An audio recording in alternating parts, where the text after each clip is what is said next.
Jeremy Hunt will be hoping his autumn statement can help ease the pressure on PM Rishi Sunak with a general election scheduled for next year, says Dame Priti Patel. Jeremy Hunt's autumn statement has been welcomed by former Home Secretary Priti Patel, who believes it has put the foundations in place for a genuinely conservative vision. All eyes were on Mr. Hunt this afternoon in the House of Commons, as he unveiled plans to cut national insurance from 12 to 10% and increase pensions to 8.5%. Along with a raft of other. Dame Priti, the Tory MP for Witham in Essex, responded in an op-ed penned for the Daily Express, and suggested Mr. Hunt's changes would go some way to helping families struggling with the cost of living crisis to keep more of what they earned.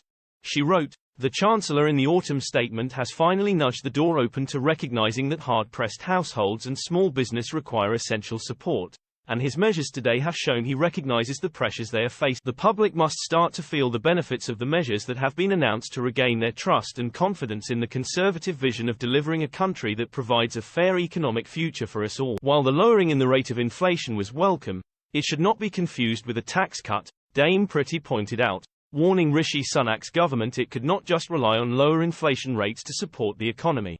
She continued, "Inflation may have halved, but prices are still rising, and households and businesses continue to feel the pinch. The changes and cuts to national insurance are vital and will go some way to helping keep more of their hard-earned money."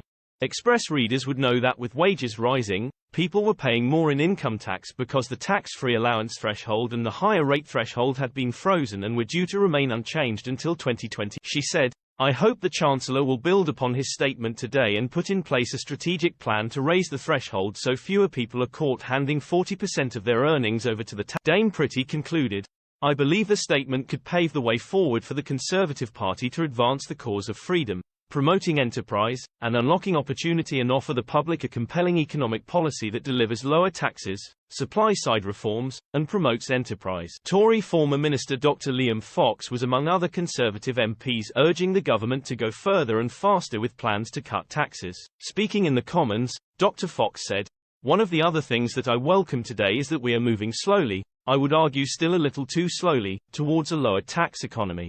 But the Chancellor set out the reasons why a low-tax economy was a good thing. It's not just an abstract economic argument. It fits with our ideas, conservative ideas of individual responsibility, of reducing the size of government, giving individuals greater choice and providing incentives for those who will generate the wealth upon which our future public services will depend." Dr. Fox also called for free ports to have greater freedoms and for their regulations to be relaxed as part of a trial. Commending his statement to the House, Mr. Hunt said, "We are delivering the biggest business tax cut in modern British history, the largest ever cut to employee and self-employed national insurance, and the biggest package of tax cuts to be implemented since the 1980s. An autumn statement for a country that has turned a corner."